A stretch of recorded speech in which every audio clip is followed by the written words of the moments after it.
Hello everyone नमस्कार जय श्री जगन्नाथ स्वामी सी हम रेडी गलुनी आम ए बाहर माँ तारातारिणी मंदिर दर्शन करने हजबैंड भी रेडी गले जय माँ तारातारिणी और माँ तारातारिणी ना नहीं आम आमर ए स्टार्ट कलु यात्रा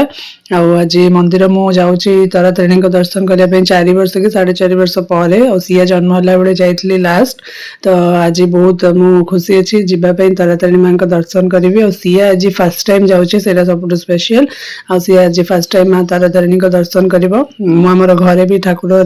माने फोटो अच्छे ठाकुर को रेगुलर पूजा करुच्ची घरे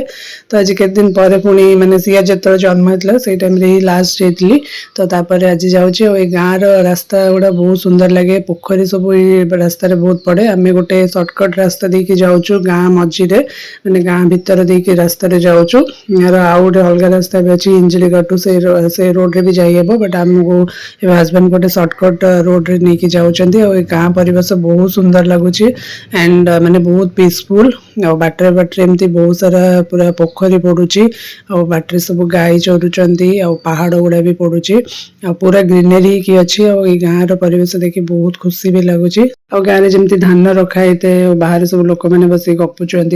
मझीरे मझीरे बाटर मंदिर भी पड़ुची और सुंदर सुंदर पोखरी भी पड़ुची देखा तो बहुत बढ़िया लगुच नेक्स्ट पार्ट को वेट करंतु बाय बाय।